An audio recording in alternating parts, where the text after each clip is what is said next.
আসসালামু আলাইকুম দর্শক, মাইটিভি সংবাদে আপনাদের সবাইকে আমন্ত্রণ জানাচ্ছি আমি নাদিয়া আলম। শুরুতে জানিয়ে দিব সংবাদ শিরোনাম। রাশিয়া ইউক্রেন যুদ্ধ এবং গাজা ইসরায়েলি আগ্রাসন বন্ধে বিশ্ব নেতাদের প্রতি প্রধানমন্ত্রীর আহ্বান। রোহিঙ্গা সংকট মোকাবেলায় ভূমিকা রাখার তাগিদ। সারা দেশে আরও 3 দিনে হিট অ্যালার্ট জারি করেছে আবহাওয়া অধিদপ্তর। চাহিদা বেড়েছে এসি ফ্যানের, সরবরাহ কম, দাম বাড়তি। যে কোনো মূল্যে ষষ্ঠ উপজেলা পরিষদ নির্বাচন সুষ্ঠু করতে হবে বললেন সিএসি। সহিংসতার বিষয়ে সজাগ থাকার আহ্বান। বাংলাদেশে আশ্রয় নিয়ে মিয়ানমারের বর্ডার গার্ড পুলিশের সদস্য সহ 288 জনকে ফেরত পাঠিয়েছে বর্ডার গার্ড বাংলাদেশ বিজিবি।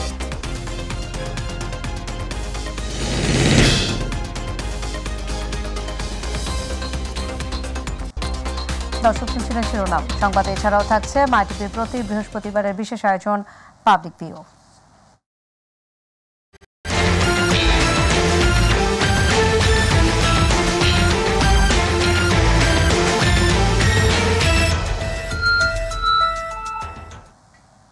চলে যাব বিস্তারিত সংবাদে। চলমান রাশিয়া ইউক্রেন যুদ্ধ এবং গাজা ইসরায়েলি আগ্রাসন বন্ধে উদ্যোগ নিতে বিশ্ব নেতাদের প্রতি আহ্বান জানিয়েছেন বাংলাদেশের প্রধানমন্ত্রী শেখ হাসিনা। থাইল্যান্ডের ব্যাংককে এশিয়া এবং প্রশান্ত মহাসাগরীয় বিষয়ে জাতিসংঘের সামাজিক এবং অর্থনৈতিক কমিশনের সম্মেলনে যোগ দিয়ে এই আহ্বান জানান তিনি। শেখ হাসিনা বলেন, যুদ্ধ কখনো কোনো সমাধান দিতে পারে না। আরও জানাচ্ছেন রাকিব হাসান। থাইল্যান্ডের প্রধানমন্ত্রী থেফরাত থাভিসিনিয়ের আমন্ত্রণে 6 দিনের রাষ্ট্রীয় সফরের দ্বিতীয় দিনে ব্যাংককে অনুষ্ঠিত এশিয়া ও প্রশান্ত মহাসাগরীয় বিষয়ক জাতিসংঘের সামাজিক ও অর্থনৈতিক কমিশনের সম্মেলনে যোগ দেন বাংলাদেশের প্রধানমন্ত্রী শেখ হাসিনা। এ সময় প্রধানমন্ত্রী তার ভাষণে যুদ্ধের ভয়াবহতার চিত্র তুলে ধরে অবিলম্বে রাশিয়া ইউক্রেন এবং ইসরায়েল ও ফিলিস্তিনি যুদ্ধ বন্ধ করতে বিশ্ব নেতাদের প্রতি আহ্বান জানান। Genocide is going on in Palestine. It must be stopped. War cannot give any solution, only loss of life. Children, women are the worst sufferer. Younger generation, they lost their life. Then why war? Wherever I go, I raise my voice because I face both experience, the wartime and as a refugee. Rohingya issue তুলে ধরে এ সংকট মোকাবেলা এবং মিয়ানমারের অভ্যন্তরীণ সংঘাত নিয়ন্ত্রণে আসিয়ানকে ভূমিকা রাখারও পরামর্শ দেন Sheikh Hasina. I take this opportunity to call upon the Asia Pacific region, especially ASEAN, to play a proactive role in resolving the volatile situation in Myanmar. We must ensure that the Rohingyas can go back home in safety and dignity, and the earliest possible. The origin of their crisis has been in Myanmar, and its solution also lies with Myanmar. Awami League ক্ষমতায় এসে দেশের মানুষের গণতন্ত্র ও মানবাধিকার নিশ্চিত করেছে উল্লেখ করে এশিয়া প্রশান্ত মহাসাগরীয় অঞ্চলের দেশগুলোকে বাংলাদেশে বিনিয়োগের আহ্বান জানান প্রধানমন্ত্রী Sheikh Hasina. Why Palestine people should not get their right? Rakib Hasan, MyTV, Dhaka. তীব্র দাবদাহ প্রসঙ্গ। সারা দেশে আরও 3 দিনে হিট অ্যালার্ট জারি করেছে আবহাওয়া অধিদপ্তর। এছাড়া আগামী 5 দিনেও বৃষ্টির কোনো সম্ভাবনা নেই বলে জানানো হয়েছে। আগামী 24 ঘন্টায় সিলেট বিভাগের 2-1 জায়গায় অস্থায়ীভাবে দমকা বা ঝোড়ো হাওয়া সহ বৃষ্টি অথবা বজ্রসহ বৃষ্টি হতে পারে। খুলনা বিভাগ সহ দিনাজপুর, নীলফামারী, রাজশাহী, পাবনা, ফরিদপুর ও গোপালগঞ্জ জেলার উপর দিয়ে তীব্র তাপপ্রবাহ বয়ে যাচ্ছে। ময়মনসিংহ, মৌলভীবাজার, রাঙ্গামাটি, চাঁদপুর, নোয়াখালী, ফেনী ও বান্দরবান জেলা সহ বরিশাল বিভাগ এবং রংপুর, রাজশাহী ও ঢাকা বিভাগের অবশিষ্টাংশের উপর দিয়ে মৃদু থেকে মাঝারি ধরনের তাপপ্রবাহ বয়ে যাচ্ছে এবং তা অব্যাহত থাকতে পারে। বুধবার দেশের সর্বোচ্চ তাপমাত্রা রেকর্ড করা হয়েছে মংলায় 41.6 ডিগ্রি সেলসিয়াস।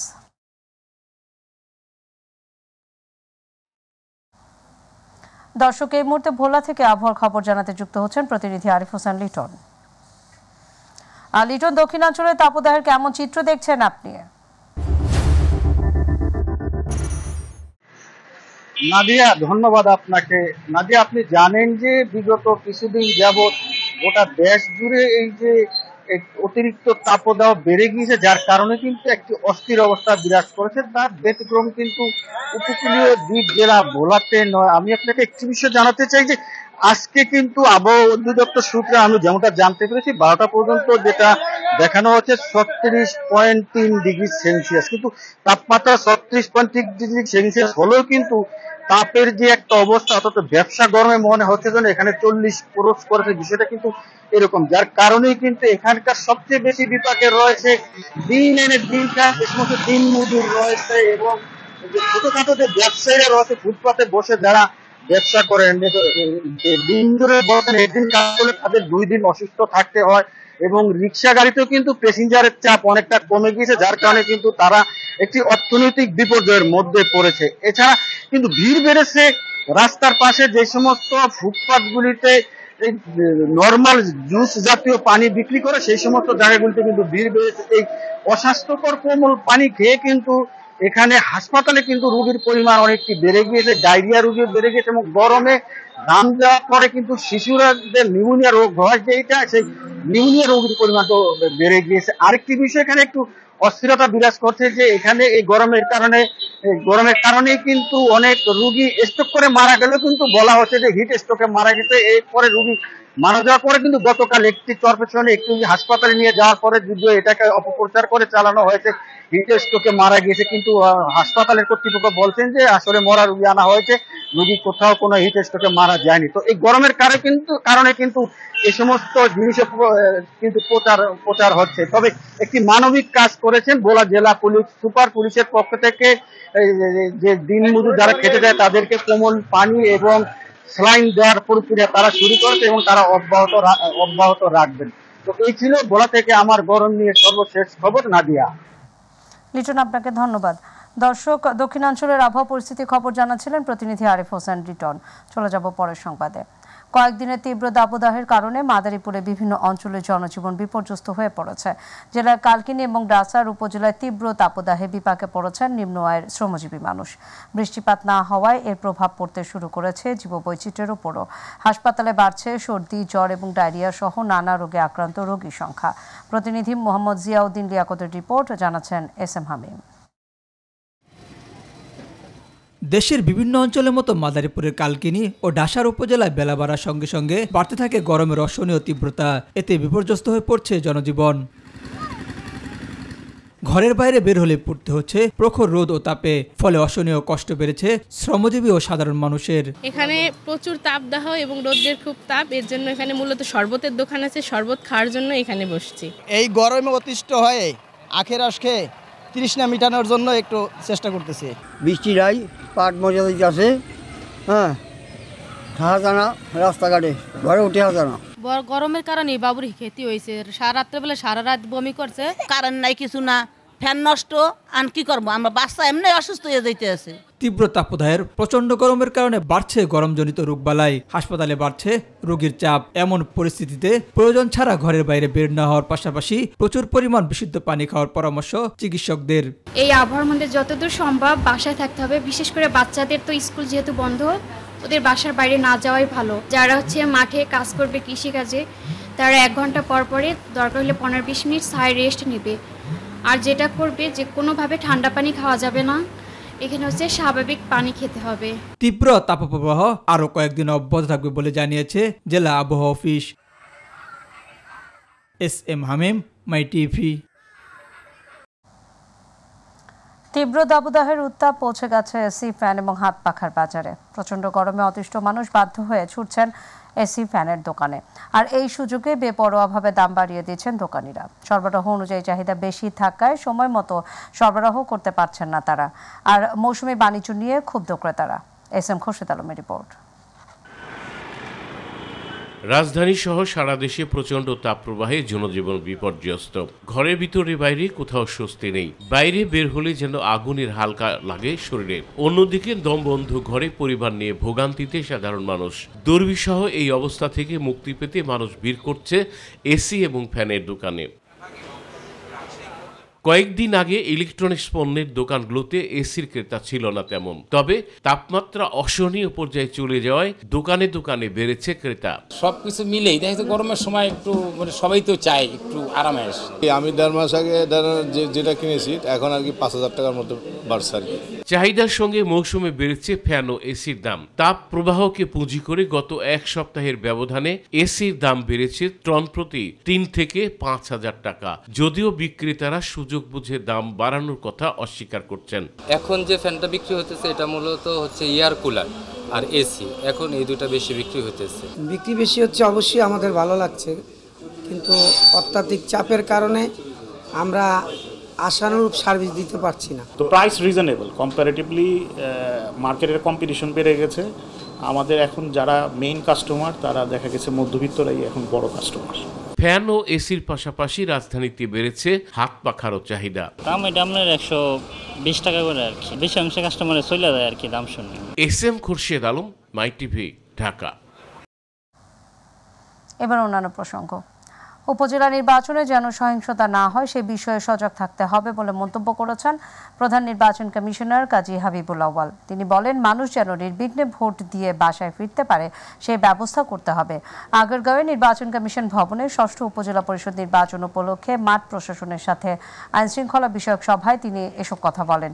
যে কোনো মূল্যে সুষ্ঠু নির্বাচন করতে হবে জানিয়ে তিনি বলেন, অন্যথায় ৭ জানুয়ারি নির্বাচনের মাধ্যমে যে গণতন্ত্র প্রতিষ্ঠা হয়েছে তা ক্ষুণ্ণ হয়ে যেতে পারে।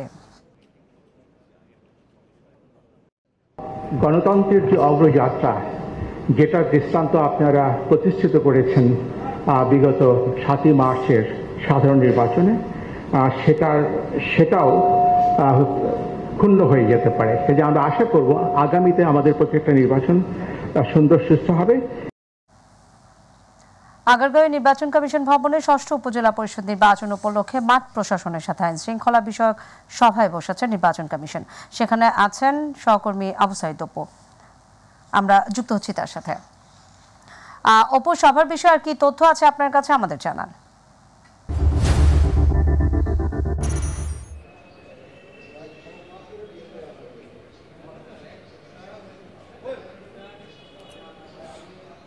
নাদিয়া, আপনাকে ধন্যবাদ। আসলে আপনার মাধ্যমে জানাতে হয় দর্শকদের যে ৬ষ্ঠ যে জাতীয় উপজেলা পরিষদ নির্বাচনের যে পদক্ষেপ নিয়েছে এই সাংবিধানিক প্রতিষ্ঠানটি নির্বাচন কমিশন, তো সেই ধারাবাহিকতায় যে যাতে করে নির্বাচনটি অবাধ, সুষ্ঠু, নিরপেক্ষ করা যায় সেই জন্য মাঠ প্রশাসন পর্যায়ে আসলে যারা কাজ করবেন, আইন শৃঙ্খলা বাহিনীর যারা ঊর্ধ্বতন কর্মকর্তা রয়েছেন, পুলিশ সুপার থেকে শুরু করে এবং পুলিশের ঊর্ধ্বতন যারা কর্মকর্তা রয়েছেন, তারা কিন্তু আসলে সবাই আজকে নির্বাচন কমিশন ভবনের প্রধান নির্বাচন কমিশনার কাজী হাবিবুল আউয়ালের সভাপতিত্বে তারা বৈঠকে বসেছেন। এখনও বৈঠক চলমান রয়েছেন।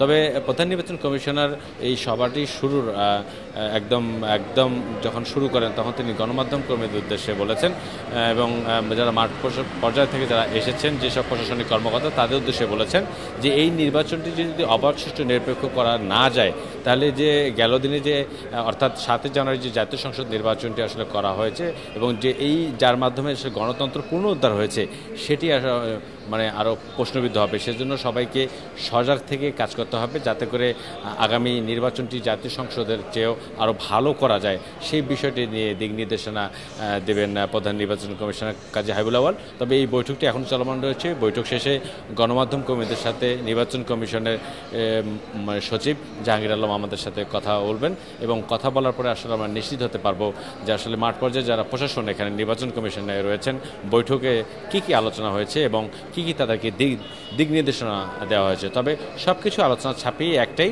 যে একটি অবাধ, সুষ্ঠু, নিরপেক্ষ নির্বাচন যে 4 ধাপে অনুষ্ঠিত হতে যাচ্ছে উপজেলা নির্বাচন, সেই নির্বাচনটি যেন সুষ্ঠুভাবে সম্পন্ন করা যায় সেই লক্ষ্যে কিন্তু নির্বাচন কমিশন একদম শক্ত অবস্থানে রয়েছে। তো নাদিয়া, এটাই ছিল আমার কাছে সর্বশেষ খবর। পরবর্তী সংবাদে আমরা জানাতে পারবো যে এই আলোচনায় আসলে কী ধরনের আলোচনা হয়েছে সেটি। তো নাদিয়া। অপু, আপনাকে ধন্যবাদ।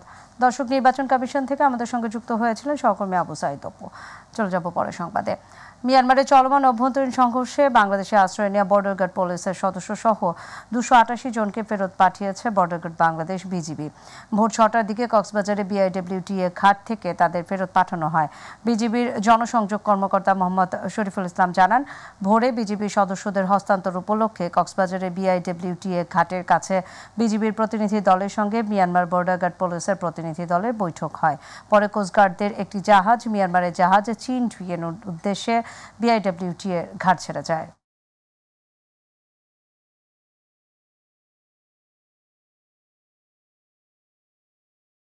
এবার পাবলিক ভিউ। ট্রেনে কোনো যাত্রী 100 কিলোমিটারের বেশি দূরত্বে গেলে তার ভাড়ার ক্ষেত্রে এতদিন ছাড় দিয়ে আসছিল বাংলাদেশ রেলওয়ে কর্তৃপক্ষ। ফলে যাত্রীরা কিছুটা কম ভাড়ায় ভ্রমণ করতে পারতেন আরামদায়ক এ বাহনে। তবে আগামী 4 মে থেকে এই ছাড় প্রত্যাহার করে নেওয়ার বাড়তি ভাড়া গুনতে হবে যাত্রীদের। আবু সাইদ অপুর রিপোর্ট। প্রিয় দর্শক, আমন্ত্রণ এবং স্বাগত জানাচ্ছি মাই টিভি সাপ্তাহিক বিশেষ আয়োজন পাবলিক ভিউয়ে। আর বরাবর মতো আপনাদের সাথে আছে আমি আবু সাইদ অপু। আজকে যে বিষয়ে আমরা কথা বলবো তা হলো ট্রেনের ভাড়া বৃদ্ধির ফলে কি বলছেন ট্রেনের যাতায়াতকারীরা। তবে তার আগে দেখে আসা যাক ছোট্ট একটি প্রতিবেদন। ট্রেনে কোনো যাত্রী 100 কিলোমিটারের বেশি দূরত্বে গেলে তার ভাড়ার ক্ষেত্রে এতদিন ছাড় দিয়ে আসছিল বাংলাদেশ রেলওয়ে কর্তৃপক্ষ। তবে রেল খাতে লোকসান কমাতে আগামী 4 মে থেকে আগের রেয়াত বা ছাড় প্রত্যাহারের ঘোষণা দিয়ে বিজ্ঞপ্তি প্রকাশ করেছে রেলওয়ে কর্তৃপক্ষ। বিজ্ঞপ্তি অনুসারে এতদিন 101 অথবা 250 কিলোমিটার ভ্রমণে 20%, 251 থেকে 400 কিলোমিটার পর্যন্ত 25% আর 400 কিলোমিটার বেশি ভ্রমণে 30% একজন যাত্রী রেয়াত সুবিধা পেতেন। নতুন তালিকা অনুযায়ী 4 মে থেকে ঢাকা চট্টগ্রাম রুটে তুর্না এক্সপ্রেস ট্রেনে শোভন চেয়ার শ্রেণীর ভাড়া 345 টাকা থেকে বেড়ে 405 টাকা ও এসি চেয়ার স্নিগ্ধা শ্রেণীর আসনের ভাড়া 656 টাকা থেকে বেড়ে 777 টাকা। ঢাকা কিশোরগঞ্জ রুটে কিশোরগঞ্জ এক্সপ্রেস ট্রেনে শোভন চেয়ার ও এসি চেয়ার স্নিগ্ধা শ্রেণীর ভাড়া 150 ও 288 টাকা থেকে বেড়ে যথাক্রমে 160 ও 305 টাকা করা হয়েছে। ঢাকা ও রাজশাহী রুটে সিল্ক সিটি এক্সপ্রেস ট্রেনে শোভন চেয়ার ও এসি চেয়ার শ্রেণীর ভাড়া 340 ও 656 টাকা থেকে বেড়ে যথাক্রমে 405 ও 771 টাকা করা হয়েছে।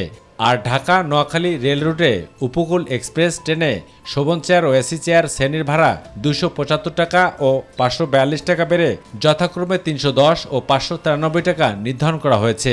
আর ঢাকা সিলেট রুটে Parabat express train Sovan chair ও এসি চেয়ার স্নিগ্ধা শ্রেণীর ভাড়া 320 ও 610 টাকা থেকে বেড়ে যথাক্রমে 375 ও 719 টাকা করা হয়েছে। ট্রেনের ভাড়া বৃদ্ধির এই বিষয়টিকে কিভাবে দেখছেন যাত্রীরা? বাজেটপুর দিয়ে আসার পথে 250 টাকার টিকিট আমার 600 টাকা নিছে। আগে যে ভাড়াটা ছিল ওইটাই ভালো ছিল, কিন্তু এখন ভাড়াটা বাড়ায় আমাদের উপর একটা আলাদা প্রেশার চাপায় দেওয়া হচ্ছে। আমাদের ইনকাম কম, এই ভাড়াটা যদি না বাড়ে সবচেয়ে বেশি ভালো আমাদের জন্য। সাধারণ মানুষের তো আসলে বাড়তি ভাড়াটা দেওয়াটা কষ্টদায়ক। ভাড়া না বাড়ানোটাই গরিব মানুষের জন্য উপকার হবে। আর কমলাপুর রেল স্টেশন ম্যানেজার ভাড়া বৃদ্ধির বিষয়ে কি বলছেন? রেয়াতি সুবিধাটা প্রত্যাহার করা হয়েছে, জাস্ট এতটুকুই, কোনো ভাড়া বৃদ্ধি নাই। আর ওই রেয়াতি যেটা রেয়াত পেতে সেটা এখন থেকে পাবেন না। প্রিয় দর্শক, এই ছিল আজকে আমাদের পাবলিক ভিউয়ের বিশেষ আয়োজন। দেখা হবে পরবর্তীতে নতুন কোনো নাগরিকদের প্রত্যাশা প্রাপ্তি, সংগতি কিংবা অসঙ্গতির গল্প নিয়ে। সে অপেক্ষায় ভালো থাকুন, সুস্থ থাকুন আর সবসময় চোখ রাখুন মাই টিভিতে। শপথ নিয়েছেন সুপ্রিম কোর্টের আপিল বিভাগে নিয়োগ পাওয়া 3 বিচারপতি। তারা হলেন বিচারপতি মোহাম্মদ আব্দুল হাফিজ, বিচারপতি মোহাম্মদ শাহিনুর ইসলাম এবং বিচারপতি কাশেফা হোসেন। সকাল 10:30টায় সুপ্রিম কোর্টের জাজেস লাউঞ্জে প্রধান বিচারপতি ওবায়দুল হাসান তাদের শপথ বাক্য পাঠ করেন। এ সময় আপিল এবং হাইকোর্ট বিভাগের বিচারপতিরা উপস্থিত ছিলেন। প্রধান বিচারপতি সহ বর্তমানে আপিল বিভাগে 5 জন বিচারপতি রয়েছেন। আর 3 বিচারপতির নিয়োগ কার্যকরের মধ্য দিয়ে আপিল বিভাগে বিচারপতির সংখ্যা দাঁড়ালো এখন 8 জনে। দর্শক, সাথে থাকার জন্য ধন্যবাদ। আমাদের পরবর্তী সংবাদ দেখার আমন্ত্রণ জানিয়ে বিদায় নিচ্ছি আমি নাদিয়া আলম। আল্লাহ হাফেজ।